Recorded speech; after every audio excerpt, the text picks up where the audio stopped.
My name is Nathan Dalton. I'm a producer with the Kitchen Sisters and also an office mate with the Ear Hustle team.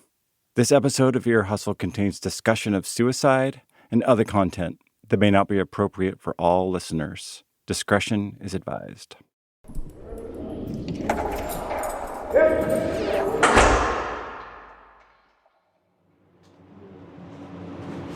You might came as we're going up so you can describe where we're going. All right. What's up, man? Well, so not right now, we're in West Block, and we're going up the stairs. Right now, we're going to the first to second tier, but we plan to go all the... Ow! Fuck, I just walked into the firebox. We're going to the 5th tier. We're going to go see something.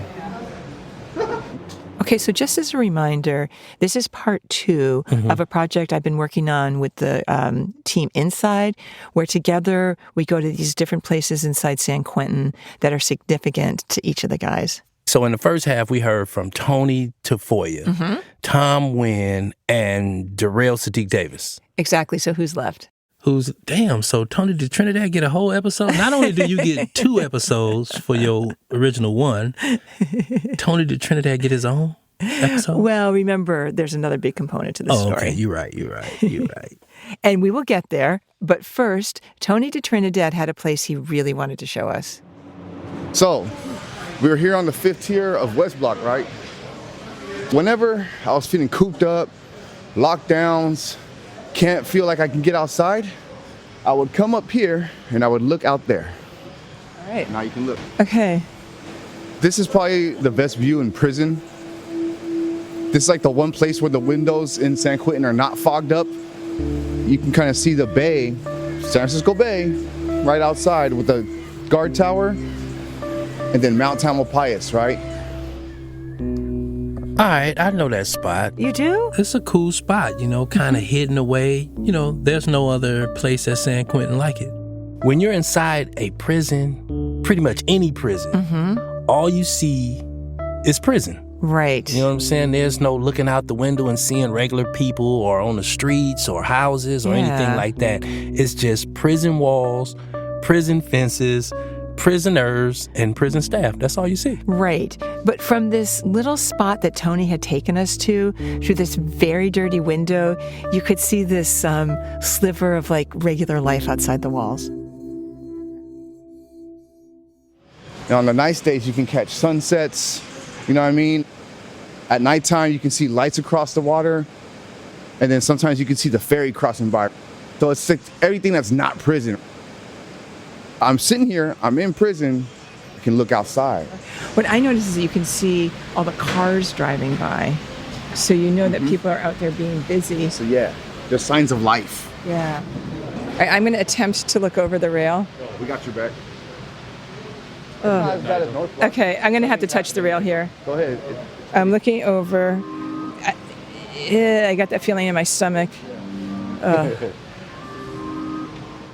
From inside any building in prison, looking out any window, have you ever seen a better view?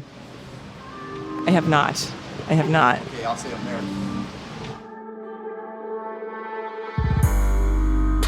I'm Nigel Poor. I'm Earlonne Woods. And this is Ear Hustle from PRX's Radiotopia. Today on the show, the most hidden spot in San Quentin. That's right, Earlonne. We are going into East Block. Formerly known as Death Row.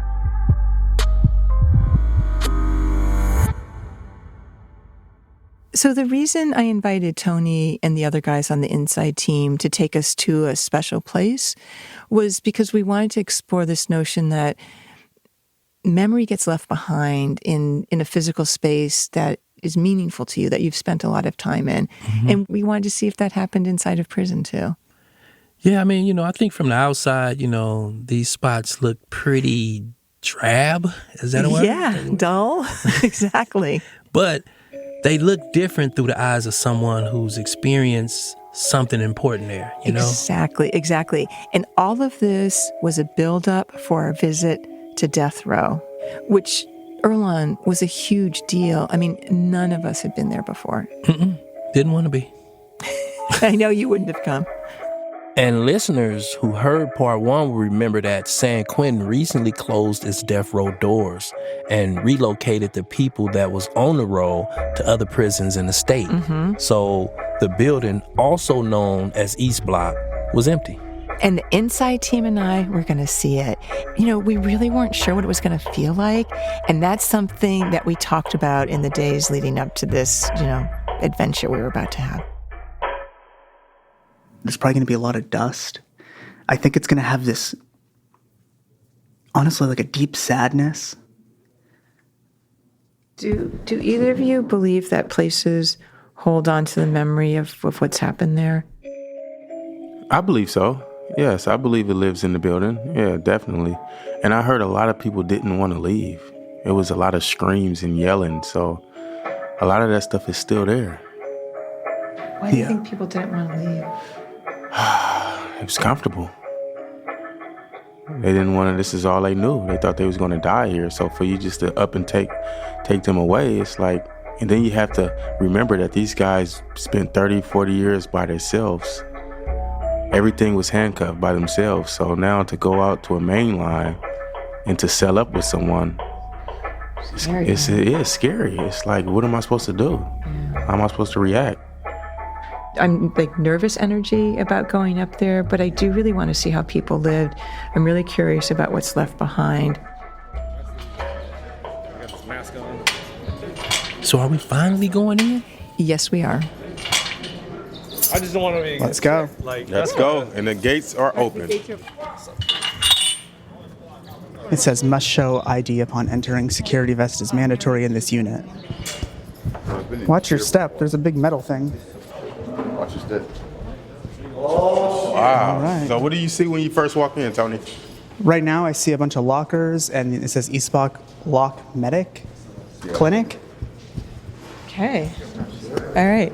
So right now it looks like any housing unit that I've seen at San Quentin. But let's step in further. There's a lot more fences at every point, it looks like. It's not as open. Yeah, they've probably been cleaning in here. All right. Should we go up to the fifth tier? Let's make our way up. Okay. Bayside. And to get from tier to tier, of course, there's a staircase. And as we were passing by each cell, we just kind of cataloged what we were seeing. There's a bunch of soap on the ground, bars of soap, and masks, earplugs. I see an American flag, gloves. Oh, look, there's some Christmas decorations. Oh, it's getting hot. Heat rises. Heat rise, yeah, it's definitely getting stuffy.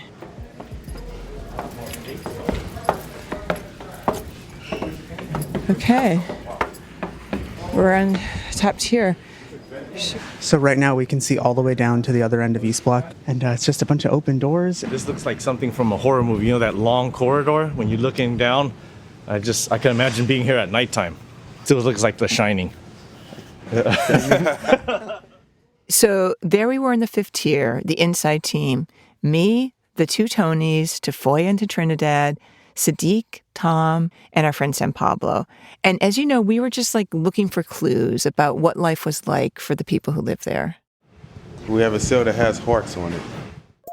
The first cell we walked into, the guy who lived in there had drawn all these kind of cartoon versions of things on the cell wall. Like there was lots of red, that's what I remember, and polka dots. That's a bikini. Okay, so there's some graffiti, hearts, maybe a bikini. Oh, there are hearts everywhere. All the hearts where the lenses would be on the glasses. It just looks like the guy was trying to liven up his life. It looks like this guy was a happy guy or he was a clown. I'm going to step into this cell. This one has, the sound is really different. This one has 1, 2, 3, 4, about 8 to 10 pinup kind of pictures of women. And then on the wall in here, some kind of graffiti or something. What is that? The phone? Wow, look at the phone. The phone is on this like triangular stand. Okay. And it's like basically portable. It's got wheels and stuff and a long ass extension cord on it so that it can be passed down the tier. So this was really interesting, Earlonne. You know, in all of the housing units in San Quentin, when you come in, there's that line of payphones. The old school phones. Exactly. So people can make their calls. But at death row, guys can't leave their cells. And when they do, they're in shackles. So there's no way they're getting on a payphone. So instead, the phone comes to their cell. Mm. So, whoa, here we go. Look at this cell right here. Okay. Okay. It has a funny smell in there too as well. So we have like some mold in the sink. Nigel, you see that? Look at that. Oh yeah. Okay, this filth really offended Sadiq. Yeah, I mean, you know how most guys inside are super clean. Sadiq is particularly fastidious. He was really, I think, kind of grossed out by how dirty some of the cells were. Yeah, I mean, I can imagine some people might just don't give a shit. And they might man, fuck this place. The sink is full of moldy, cardboard or paper. The toilet is full of a white powder. So these guys are in here 24/7, right? Yeah, so you can imagine this guy was actually living filthy because it wouldn't be so much grime and stuff on the floor. I know. So this was a filthy guy here. Look at this. The old toothbrush. Yeah. This cell looks pretty gnarly. Clearly these cells were upsetting. And, imagine people living in there for decades. It's really horrible. Yeah. But I don't think we were taking in how it was affecting us.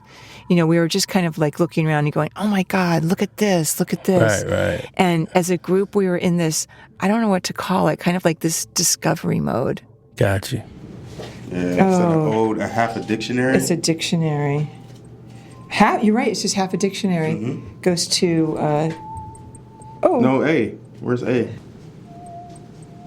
Oh, look at a little picture. A picture of army men holding the American flag. Oh. Picture of, is it Iwo Jima or something? Yeah, when they're lifting up the American flag. how it's slanted 45 degrees. And we have little hooks on the wall. It looked like sorry pieces. So just imagine a piece to the board game. Gnarly. We have a guy that left us a letter. All right, let's go find the letter. So a guy left us a letter. Let's go find this letter. Sadiq, Tom, and I had been in this one cell when Tony came back all excited because he had found a letter that was left in this cell up ahead of us. So he wanted us to all come and see it immediately. A letter to East Block. You were over there, Steve. All right. Is this the letter? Okay. Where's the letter?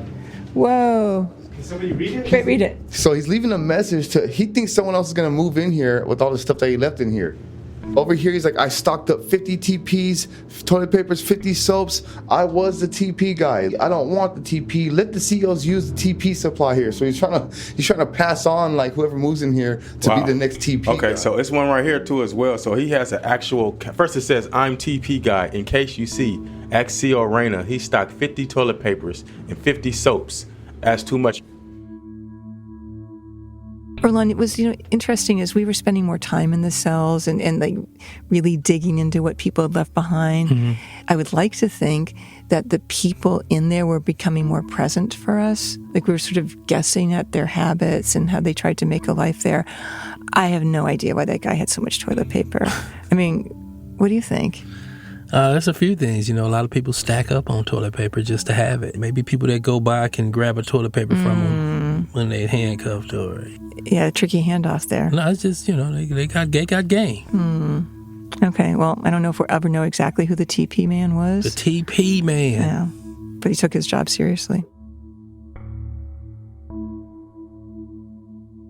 Then he has a calendar of what's for breakfast. It says scrambled eggs, And then on Friday, it said eggs and cheese. Yum. So he had a whole list of what was going on throughout Okay, his look week. at it. What do you think he was doing on his bunk? Because it's covered with...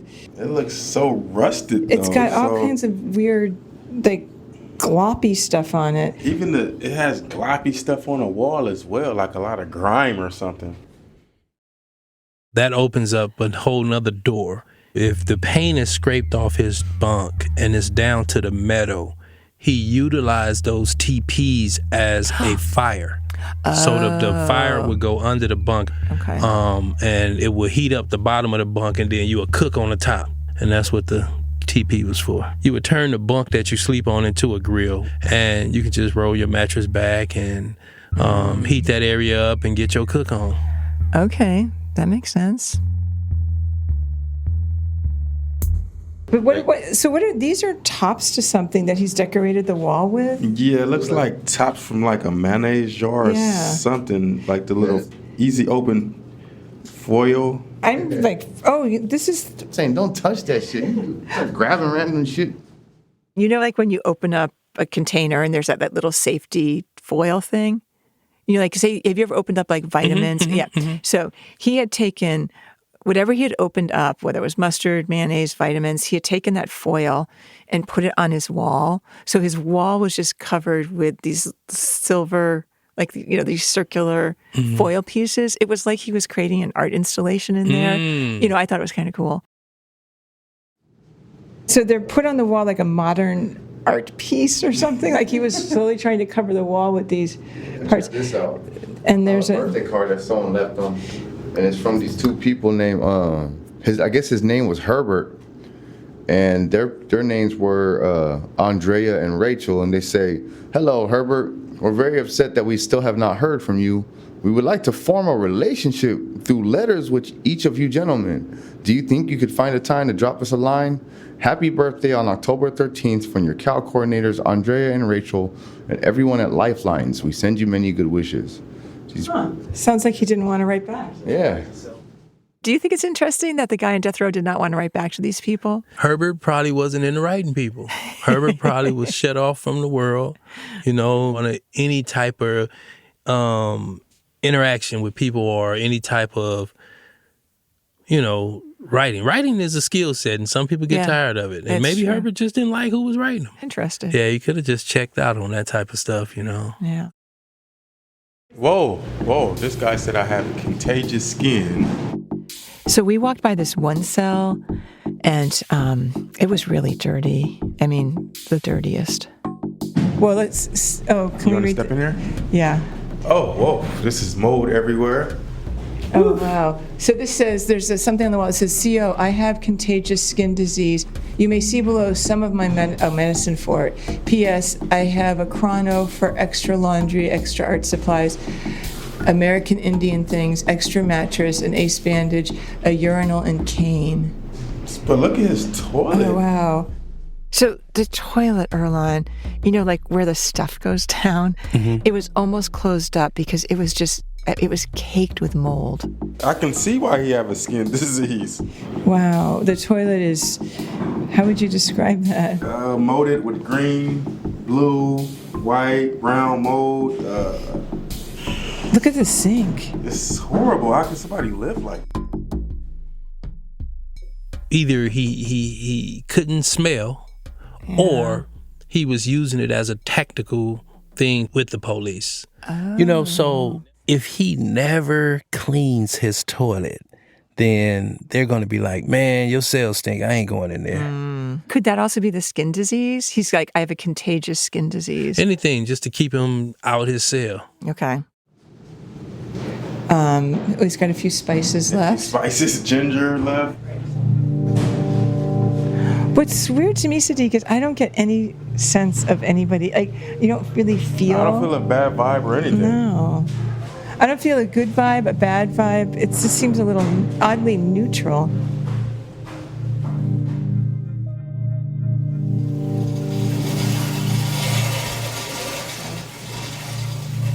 So we have a running toilet.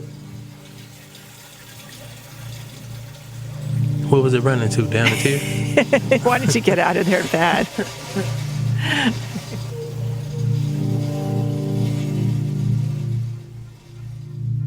You can hear in our voices, it's obviously a sad place, but we're giddy, we're excited, we're running around. And I mean, aren't you surprised we weren't more somber about it? Nah, I mean, you know, it's an empty building. I know, but it's death row. I don't think we recognized the gravity of where we were. It was like this teenage spirit had just taken over and we were kind of running wild. We want everybody to see this, especially Sadiq. Okay, sorry. So at this point, there's a turn in what's grabbing everyone's interest. Okay. We just had a good little laugh. All right, let's see what we got. What tier is it on? Is it Right here. on the second tier? Yeah. Let's go really fast. Trinidad, come on. We're on, Alright, yo, so two we're in the tier office. Let's step in here. Everybody step in if you can. I know it's a little tight. Trinidad's the one who found this. Brighter light? Okay. Yeah. Hey, Trinidad. This was an office where the COs sit, and Earlonne, it was like the size of a broom closet. No windows, very dingy. I couldn't imagine that being my workplace every day. And it was the only place that actually hadn't been cleared out. There were still like the desk and chairs and a ton of paperwork everywhere. And there was also some writing on the wall, which included a pretty offensive joke that I'm not going to tell here. Joke implies laughing. Why can't I laugh right now? I'm going to have to tell you off mic, okay? All right. And there was also this one little line written on the wall. And then another sign that says, make death row great again. Yes. wow. All right, let's start working our way down. We got like 10 minutes left, maybe? No minutes left. Okay, we got no minutes left. I wish I had more time with you guys. I was trying to get you an escort. Okay, let's Well, we work got our to way see down. it. Yeah. Okay. Thank you, Lieutenant Berry. Yes, thank you. We are leaving East Block.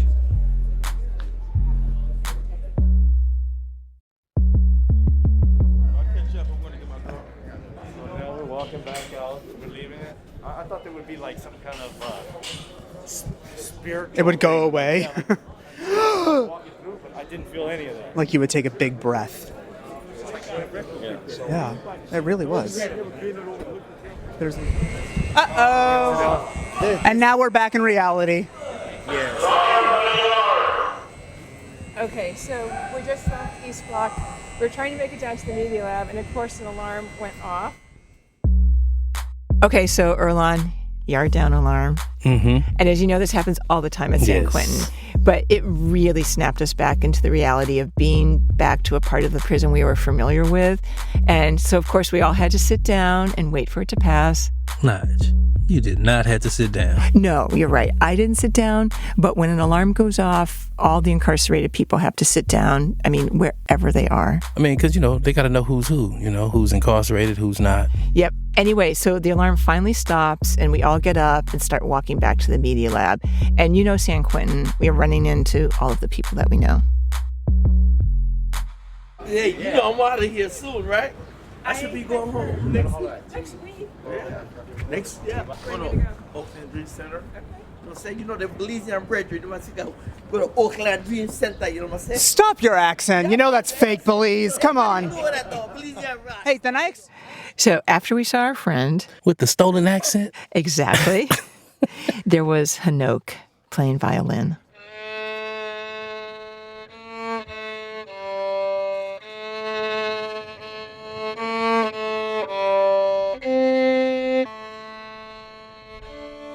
I would have expected this music to be playing when y'all walked in the East Block. Exactly, I know.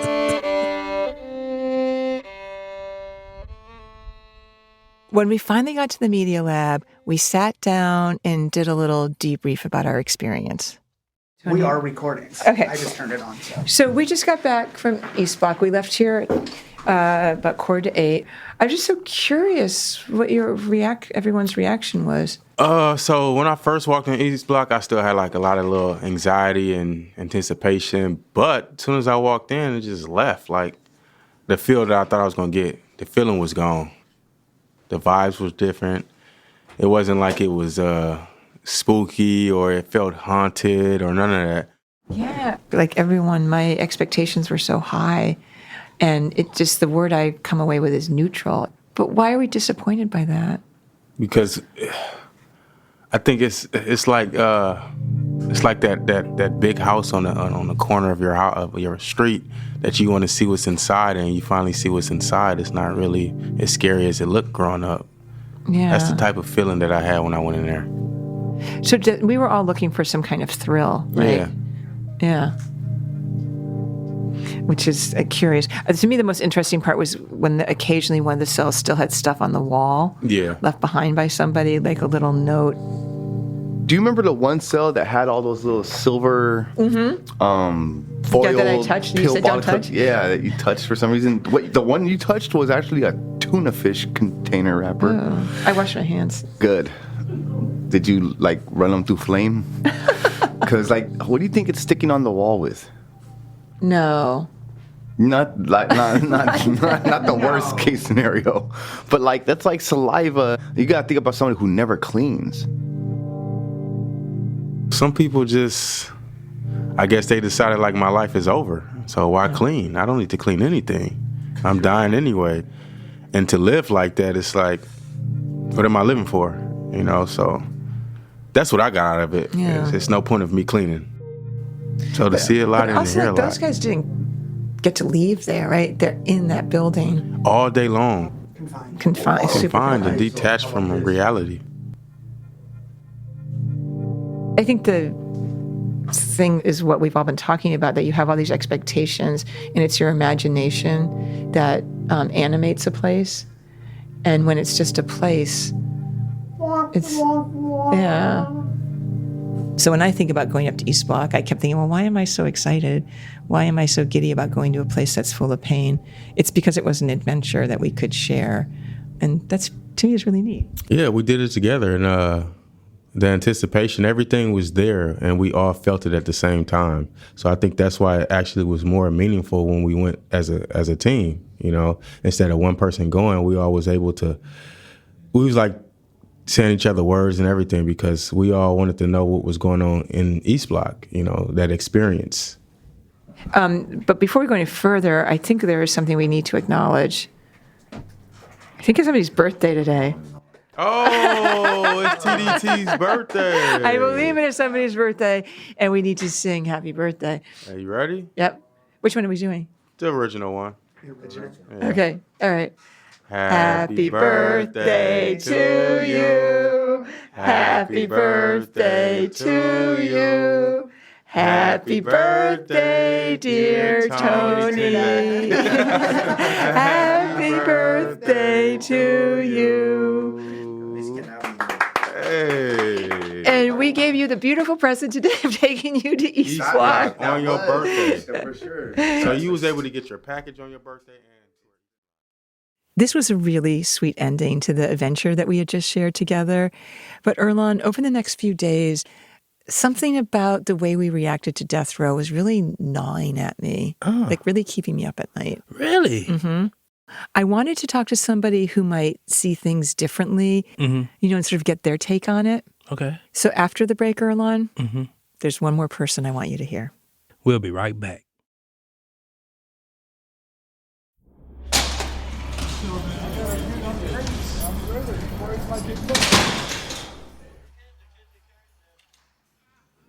I kept asking myself, where are you guys at? What cell are you referring to? The one with the butterflies and the heart? Yeah. I'm trying to rack my brain, trying to figure out who the heck that was. Do you recognize this guy's voice? Yeah, that's old boy from the episode we just did about books. And his name? Shaka. Exactly. So he had actually lived on death row, and listeners might remember he's the guy that talked about how some people he felt actually had to be in prison, should be in prison. Yeah, I definitely remember that. And the reason I wanted to bring him down was that, after listening to the tape of me and the guys walking around East Block, there was just something about the tone of the tour that didn't sit right with me. And so I asked Shaka if he would come in and talk about it with us. 91 to 23, I lived in the same cell. I hear that and it just chills me. I can't, I don't have words to express how, trying to understand that. And so to think about how I feel now, sitting across from you, looking at you and thinking, how did this man live like that for 30 years? It's like we're in two different universes. Right. We brought Shaka down to the media lab, and we actually played the episode for him, the recording of us going into death row and our reactions to it. And watching him listened to the episode, he was so intense. Like, he was so present. His like face, his body language. And I was a little bit nervous about what he was going to hear, and I was really worried he was going to find it disrespectful. Are you glad that you heard that? Do you wish you didn't hear us up there? I'm glad that you guys took the time to go through there. You know, that officer that said, make death row great again, that was a jerk. He wanted executions to start back up. Yeah. That's the only way he could have meant that. Now that had me try to remember all the jerks that worked at East Block. And I knew a few of them. But if you didn't go through there, that would have been said that what happened on death row was yesterday news. And it's not. I can't forget some of the things that I saw, can't forget some of the things that I heard or seen while I was on death row. Now, I'm imagining how different it would have been to go to East Block with you and see it through your eyes. I doubt we would have been laughing very much. Maybe some laughs. Well, but see, that's old saying, you laugh to keep from crying. Yeah. That's true. You make jokes to be able to bring a little humor to a sad and bad situation. It was some bad times. It was some sad moments. But we laugh. You know what I mean? There's the old saying, laugh to keep from crying. Yeah. We laugh at each other. Or should I say, we laugh with each other, not at each other. It was your way of coming to reality that we live every day. The fact that you guys was curious enough to go through there and try to figure out what we was dealing with says a lot about you. You guys wanted to know. I appreciate what you're saying, but I do think it was because we were together as a group, and like none of us had ever been there before, and it was like a bonding experience. But there's just so much laughing. Every time I hear it, I feel uncomfortable with it. But see, that's you guys. That was you guys' way of dealing with the stress. Maybe. And I don't think bad of you at all for doing it. And I lived there. Well, what if you had taken us there? What would you have showed us? What would you want us to know? Obviously, I would have showed you the cell. And if we had the run of the place, I would have showed you the yard that I was on every day for over 30 years. The cell that my homeboy hung himself in, I would have had to show you that. Okay, it's a little bit hard to hear what he's saying, but he's saying he would have showed us the cell where his friend hung himself. Reaper was like a brother to me. I loved him.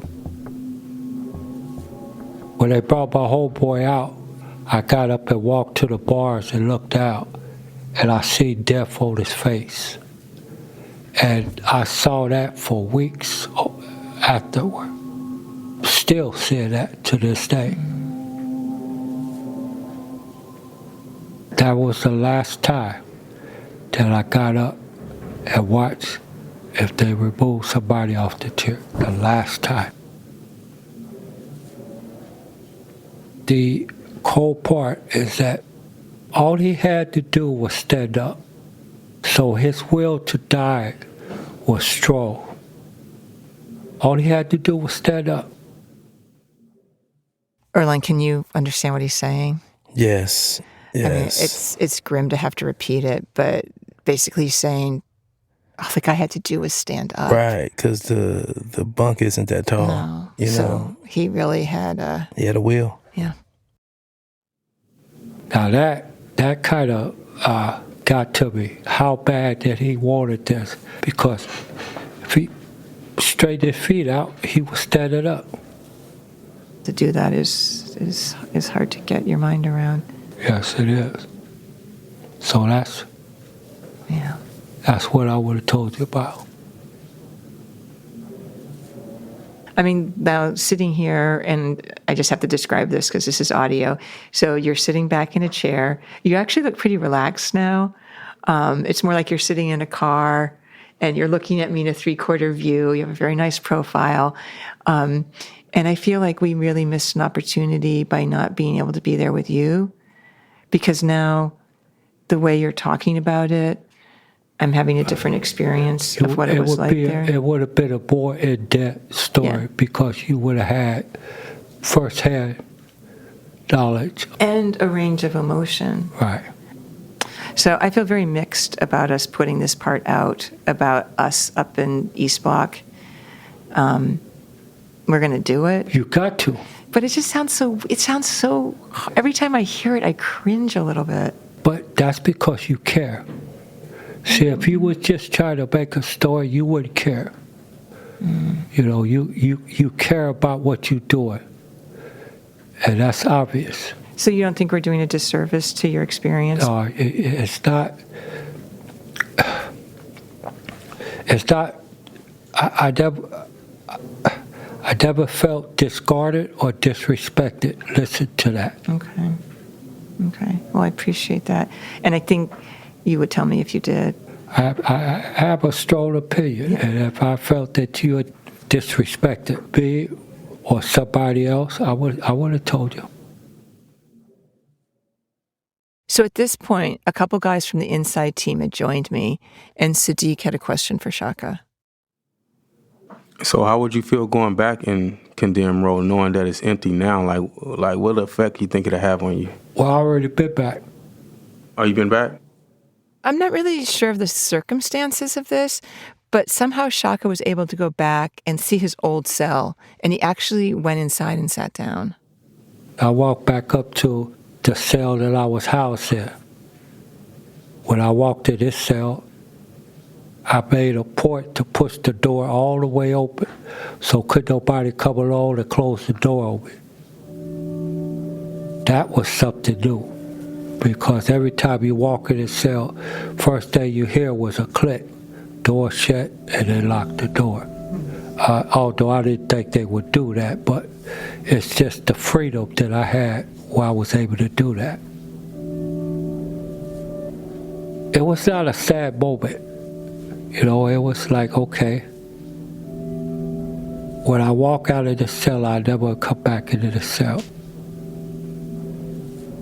Death row is behind me. As I walk down the steps, those steps that you guys talked about was clean, I knew that I had left that part of my life behind me. And when I walked out the door, I said, good riddance.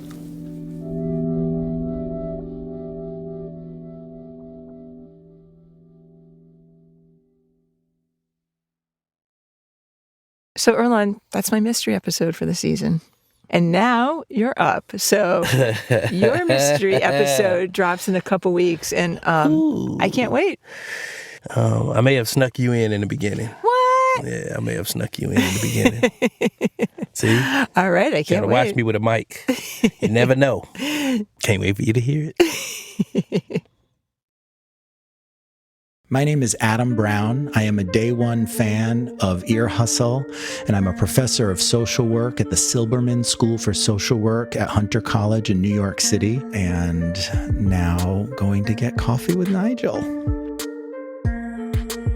Ear Hustle is produced by Nigel Poor, Earlonne Woods, Amy Standen, Bruce Wallace, Rasan New York Thomas, and Kat Schucknecht.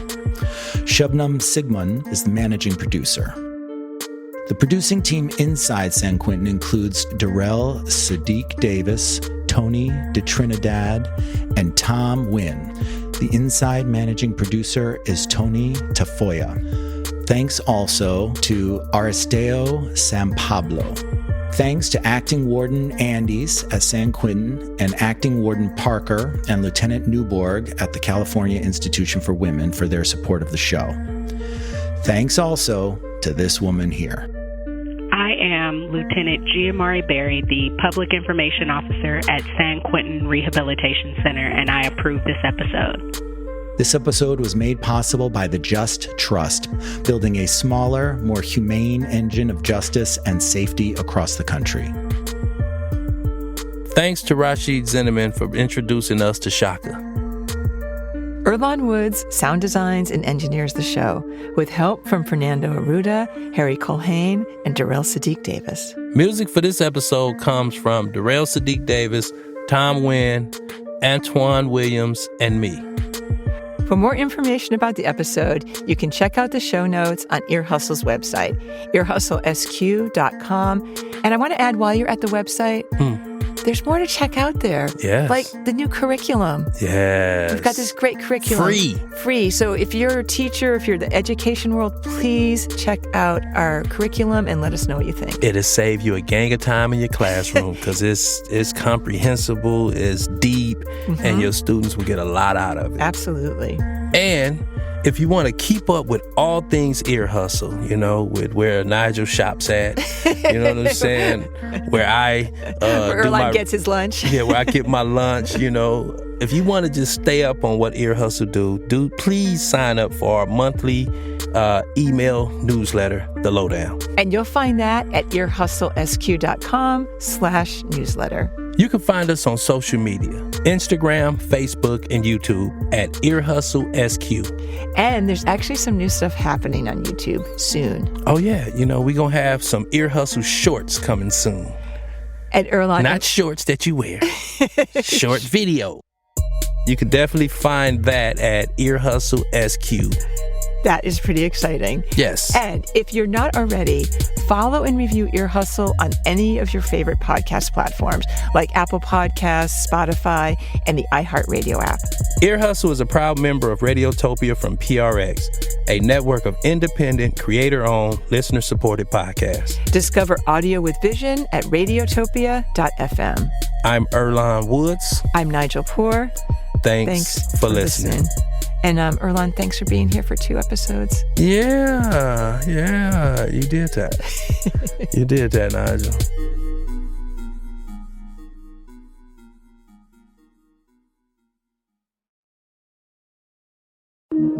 Radiotopia from